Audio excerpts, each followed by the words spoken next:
साथियों, जय हिंद, जय भारत। मैं मदन लाल आज़ाद, संस्थापक संयोजक ठगी पीड़ित जमाकर्ता परिवार और all India bike boat taxi union, आज दिनांक 8 मई 2025 को आपके समक्ष प्रस्तुत हूँ राजधानी दिल्ली से कुछ खास खबरें, खास सूचनाएं आप सबको उपलब्ध कराने के लिए। तो पूरा वीडियो तमाम साथी ध्यान से सुन लेंगे और इसे ज़्यादा से ज़्यादा शेयर भी कर देंगे ताकि और लोग भी जागरूक हो सकें, उन्हें भी पता चल सके कि उनके भुगतान के लिए, उनके जीवन की सुरक्षा और सम्मान के लिए कोई संगठन देश में संघर्षरत है। इन्हें इतने विकट हालात में भी लाइक कर देंगे, कमेंट कर देंगे और जिन साथियों ने अभी तक हमारे YouTube चैनल को सब्सक्राइब नहीं किया है वो इसे सब्सक्राइब ज़रूर कर लेंगे ताकि आपको घर बैठे अपडेट मिलती रहे। चूँकि घरों से निकलना इस समय वैसे भी थोड़ा सा खतरनाक बना हुआ है और आप लोग तो पहले से ही बहुत ज़्यादा परेशान हैं, तमाम ठगी पीड़ित। तो परेशानी में और परेशानी सरकार बढ़ा रही है। वो आपके भुगतान की गारंटी के अधिकार अनियमित जमा योजनाएं पाबंदी अधिनियम 2019 को क्रियान्वित नहीं कर रही, आपका पैसा वापस नहीं कर रही है, निवेशकों का पैसा वापस नहीं हो रहा, तो एजेंट साथियों की जान जा रही है, वो भयभीत हैं, जीवन के तमाम अधिकारों से वंचित कर दिए गए हैं, उनका शोषण और उत्पीड़न बढ़ रहा है, वो पलायन या आत्महत्या करने के लिए मजबूर हो रहे हैं। तो ऐसे हालात में साथियों सावधानी बरतना बहुत ज़रूरी है, लेकिन तमाम चीज़ों के साथ साथ हमें लड़ना भी अत्यावश्यक है। चूँकि जब हमारे देश की सेना देश के बाहरी दुश्मनों से युद्ध कर रही हो तो ऐसे समय में जनता का ये कर्तव्य बन जाता है कि वो अपने देश के उन अंदरूनी भीतरी शत्रुओं से लड़े जो देश को खोखला करते हैं और जिनसे हमेशा ज़्यादा खतरा होता है बाहरी शत्रुओं की अपेक्षा। तो ठग और बेईमान देश को खोखला करने में लगे हुए हैं, खून पी रहे हैं, देश का ठग रहे हैं, प्रतिदिन ठगी की घटनाएं बढ़ती जा रही हैं। जस्टिस दिल्ली हाई कोर्ट के जज यशवंत वर्मा की जो जांच रिपोर्ट आई है कैश कांड वाली, वो बड़ी क्लियर आई है। सुप्रीम कोर्ट के चीफ जस्टिस ने उनको कह दिया है कि या तो आप इस्तीफ़ा दो या फिर मुकदमा झेलने के लिए तैयार हो जाओ। चूँकि उनके घर में जो कैश मिला था बोरियों में, वो 1 नंबर का पैसा नहीं था, वो 2 नंबर का पैसा था, रिश्वत में लिया हुआ पैसा था, काला धन था साथियों। तो जब कोई हाई कोर्ट का जज इस तरह सरेआम नंगा हो जाए कि वो रिश्वत लेता रहा है, तो आप समझ सकते हो वो कितने लोगों के साथ अन्याय करता रहा होगा। और हम और आप तो भुक्तभोगी हैं 42 करोड़ लोगों के साथ। दिन रात हमारा सिस्टम, चाहे वो शासन हो, प्रशासन हो, न्यायपालिका हो, अन्याय करने पर उतारू है, अन्याय कर रही है, न्याय नहीं दे रही। एक सार्वभौमिक कानून जो संसद ने सर्वसम्मति से बनाया, उसका भी क्रियान्वयन शासन, प्रशासन और न्यायपालिका करने में असमर्थ हैं। तो आप समझ सकते हो कि ये तीनों पायदान, चौथे मीडिया को भी मान लो आप, मेन स्ट्रीम का मीडिया, ये चारों जो लोकतंत्र के स्तंभ हैं, ये चारों ठग और बेईमानों के हाथों बिक चुके हैं। और जब ये चारों बिक जाएं ठग और बेईमानों के हाथों, तो साथियों राष्ट्र को, देश को, स्वयं को, अपने परिवार को और भविष्य को बचाना बड़ा मुश्किल काम हो जाता है, बड़ा कठिन संघर्ष बन जाता है। तो ये कठिन संघर्ष आपको और हमको मिलकर इस समय पूरी ताकत के साथ करना चाहिए। वैसे तो मुझे यकीन नहीं होता इस सरकार की किसी भी कार्रवाई पर, चूँकि मेरा अनुभव बड़ा कटु रहा है। ये सरकार झूठ नहीं बोलती है और दुनिया का इतिहास भी बताता है कि कई बार सत्ता में बैठे हुए ठग और बेईमान लोग देश को, राष्ट्र को युद्ध की आग में झोंक देते हैं अपनी सत्ता को बचाए रखने के लिए। तो युद्धोन्माद की इस घड़ी में हमें बहुत विवेक के साथ काम लेना है, चीज़ों को देखना है, अपनी नीड़ छीर विवेक की दृष्टि से अपने ध्यान को केंद्रित करते हुए कि कहीं सरकार अपनी इस बेईमान सत्ता को बचाने के लिए, पाकिस्तान के हालात भी कोई हमसे ज़्यादा जुदा नहीं है, दोनों सरकारों की स्थिति सेम है साथियों। कई बार ऐसा हो जाता है कि दो देशों की सरकार आपस में मिल के निर्दोष जनता को और सैनिकों को बलि का बकरा बना देती हैं, अपना हथियार बना लेती हैं, अपनी सत्ताएं बचाए रखने के लिए, लोगों में युद्धोन्माद पैदा करने के लिए, ताकि वो सत्य को समझ ना सकें और भावनाओं में बहकर सरकारों को देशभक्त समझ लें। तो ये देशभक्त तो मुझे तो लगता नहीं साथियों बिल्कुल भी कि हमारी सरकार या विपक्ष में बैठा हुआ कोई भी व्यक्ति देश के प्रति वफादार है, ईमानदार है, या उनमें देशभक्ति का कोई अंश मात्र भी शेष है। चूँकि उधर भी बहुत लोग मर गए हैं, हमारे दुश्मन देश में भी, और हमारे भी 5 सैनिक शहीद हो गए हैं इस युद्ध में। और उनके परिवारों की स्थिति क्या है वो परिवार ही बता सकते हैं कि वो कितनी विकट पीड़ा से गुजर रहे होंगे। और सेना के प्रति तो देश को वैसे भी प्यार, वो देश को कह रहा हूँ मैं, सॉरी, सरकार को, सत्ता के भूखे भेड़ियों को सेना से तो वैसे भी प्यार नहीं होता है। अगर इनको सेना से प्यार होता तो 2 लाख सैनिक ठगी का शिकार बने, उनका भुगतान सरकार अवश्य कर देती अब तक। लेकिन चाहे वो बाइक बोट टैक्सी स्कैम में फंसे हुए सैनिक हों, चाहे हेलो टैक्सी में, चाहे टॉप राइड में, चाहे साइंस सिटी में, चाहे नेक्सा एवरग्रीन में, या अन्य दूसरी कंपनीज में, किसी भी सैनिक का इस सरकार ने भुगतान नहीं किया है, जबकि वो उनका अधिकार था, कानूनी अधिकार था। सेना से अगर प्रेम होता तो ये सरकार कम से कम सैनिकों का भुगतान अवश्य कर देती। नागरिकों से तो है ही नहीं, ये तो साफ दिख रहा है।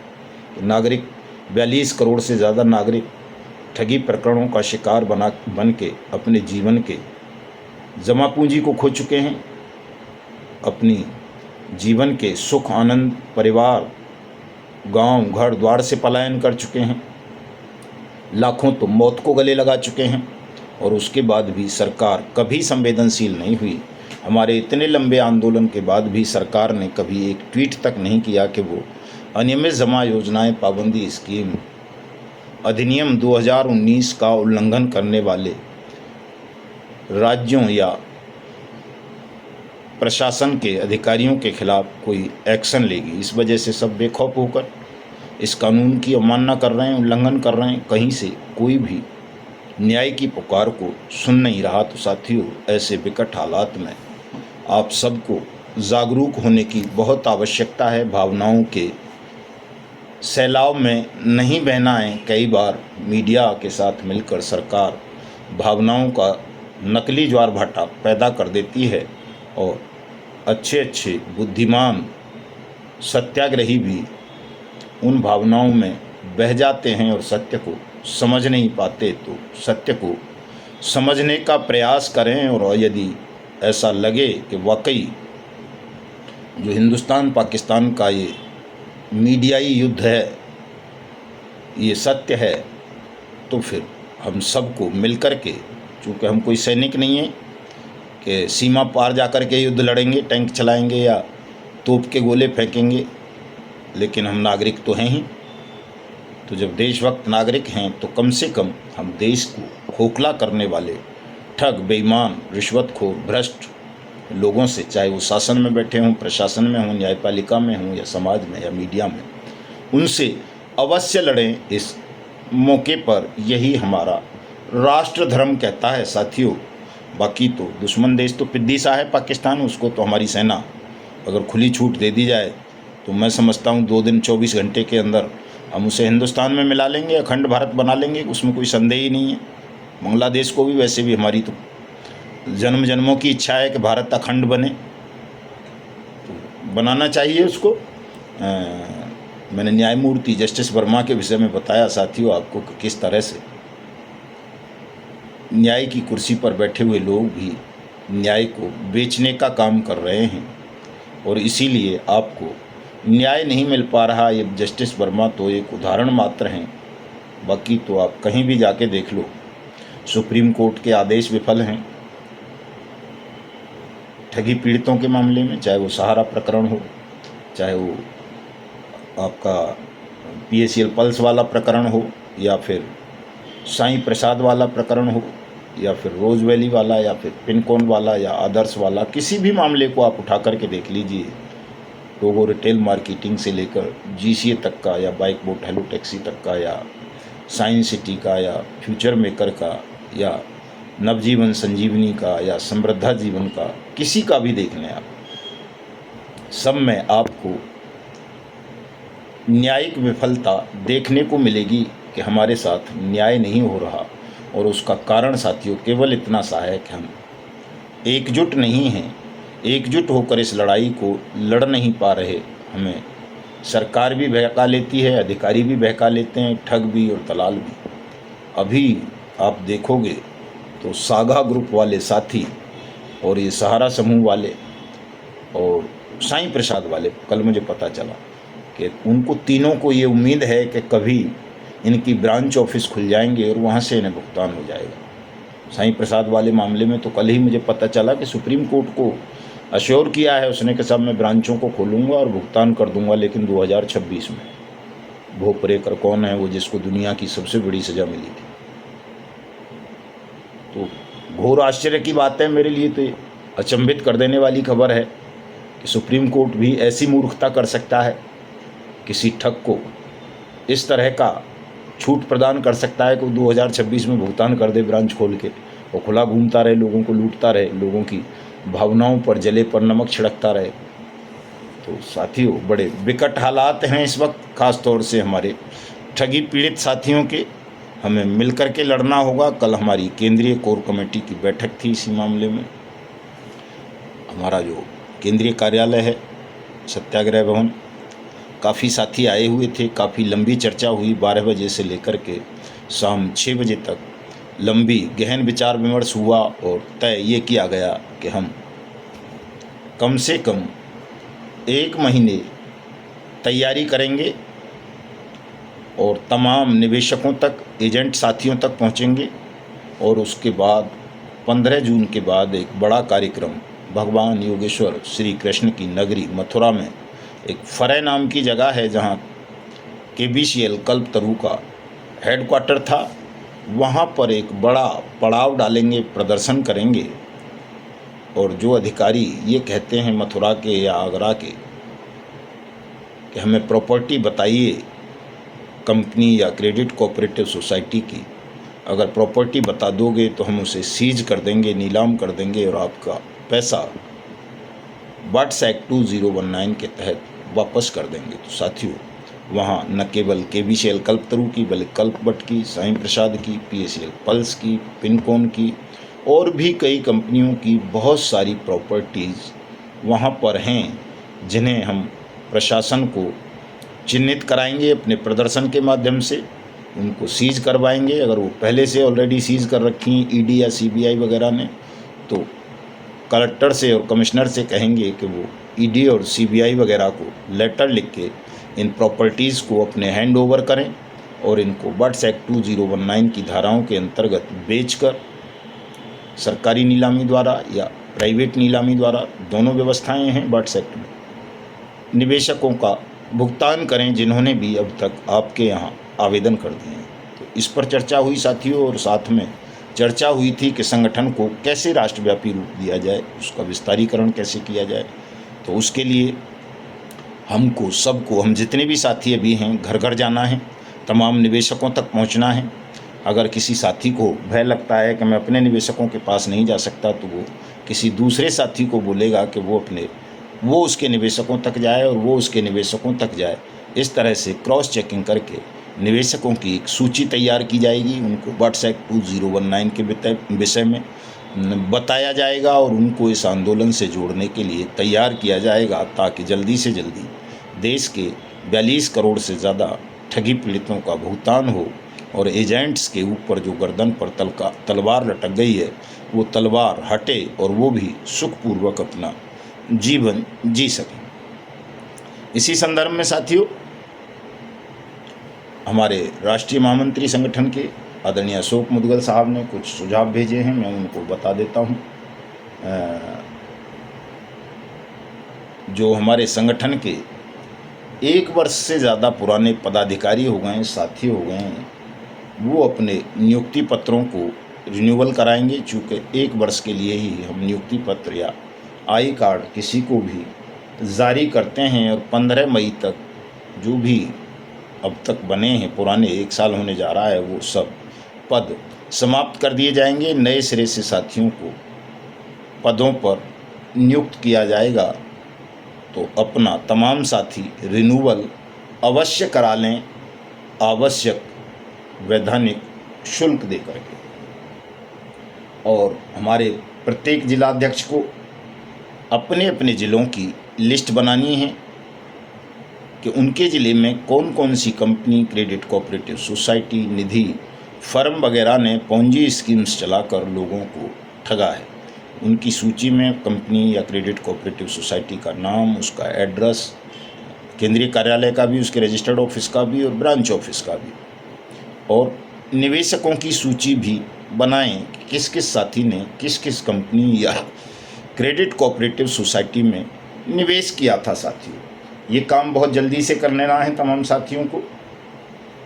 और ऐसे सीनियर्स की भी लिस्ट बनानी है जो अपने निवेशकों का या डाउनलाइन के लोगों का भुगतान करवाने के लिए बिल्कुल भी रुचि नहीं दिखा रहे हैं, घरों में बैठ गए हैं या दूसरी कंपनियों में काम कर रहे हैं और लोगों को इस तरह का झांसा दे रहे हैं कि ये कंपनी खुल जाएगी, ये सोसाइटी खुल जाएगी, तब आपका भुगतान हो जाएगा, कानूनी कार्रवाई मत करो, वाट्स एक्ट का प्रयोग मत करो, आवेदन मत करो।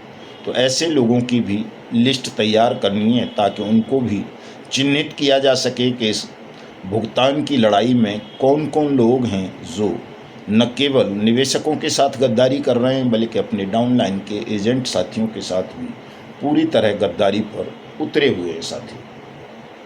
और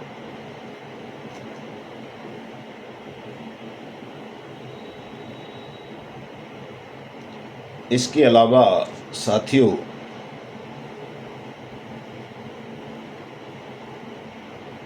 मैं बताना चाहूँगा और रोज़ मैं अपील कर रहा हूँ आप सब से, चूँकि साथियों ये लड़ाई न केवल ठग बेईमानों से है बल्कि बेईमान सिस्टम से भी है, पॉलिटिकल सिस्टम से भी है। चूँकि लोकतंत्र में राजनीतिक दल और मीडिया, ये दो स्तंभ ऐसे हैं जो बहुत महत्वपूर्ण भूमिका निभाते हैं पीड़ित पक्षों को न्याय दिलाने में। लेकिन हमारे मामले में, ठगी पीड़ितों के मामले में, ये दोनों पक्ष मूक दर्शक बने हुए हैं। मीडिया भी, पॉलिटिकल पार्टी भी, चाहे कोई पॉलिटिकल पार्टी हो, जो सत्ता में है वो भी, जो विपक्ष में है वो भी। चूँकि वोट तो हम दोनों को ही देते हैं, कुछ साथी विपक्ष को देते हैं तो कुछ सत्ता में बैठे हुए लोगों को देते हैं। लेकिन आपके वोट की कोई कीमत कोई भी पॉलिटिकल पार्टी नहीं समझ रही, इसलिए वाट्स एक्ट 2019 पर सब मौन धारण करे हुए हैं और आपको मौत के मुंह में धकेल रहे हैं, आपके पैसे पर अय्याशी कर रहे हैं। तो साथियों, 10 करोड़ से ज़्यादा पॉलिटिकल वर्कर हैं देश भर में, और उन सबसे भी मुकाबला करना है आपको। चूँकि निश्चित रूप से वो आपकी खिलाफत कर रहे हैं, या तो मौन है या खिलाफत ही कर रहे हैं, ठग बेईमानों के साथ मिले हुए हैं। तो उनका मुकाबला करने के लिए, क्योंकि शासन प्रशासन का, न्यायपालिका का मुकाबला तो किया जा सकता है कानून के माध्यम से, चूँकि देश कानून से चलता है। और अगर न्याय की कुर्सी पर बैठे हुए लोग, शासन प्रशासन की कुर्सी पर बैठे हुए लोग कानून की अनुपालना नहीं करेंगे तो उनको अपराधी घोषित करके उनको दंडित करने का अधिकार हमको है। लेकिन उनके बचाव में अगर पॉलिटिकल पार्टीज़ के वर्कर खड़े हो जाएं, पदाधिकारी खड़े हो जाएं और मीडिया भी खड़ा हो जाए गुमराह करने के लिए आपको और देश को, तो उस स्थिति में लड़ाई बड़ी भयावह हो सकती है। और इस भयावहता को, इस लड़ाई को ख़त्म करने के लिए बहुत अत्यावश्यक है कि हम भी अपने संगठन का विस्तार बूथ स्तर पर करें और कम से कम 1 करोड़ मेंबर अपने संगठन के बनाएं, जो न केवल अपने भुगतान के लिए लड़ें, देश के स्वाभिमान के भी लिए लड़ें, देश को ठगमुक्त बेईमान रहित राष्ट्र राज्य के रूप में स्थापित करवाने के लिए भी लड़ें। ऐसे देशभक्त 1 करोड़ कार्यकर्ता साथियों की हमको भी आवश्यकता है साथियों। और ये काम आपको बहुत तेज़ी के साथ घर घर जा कर के करना है। जिन राज्यों में हमारी कार्यकारिणी नहीं है उन राज्यों में कार्यकारिणियों का गठन कीजिए, जिन जिलों में नहीं है उन जिलों में कीजिए, जिन तहसीलों में नहीं है उन तहसीलों में कीजिए, जिन वार्ड्स में नहीं है उन वार्ड्स में कीजिए, ब्लॉक्स में कीजिए, गांव में कीजिए, बूथ पर कीजिए।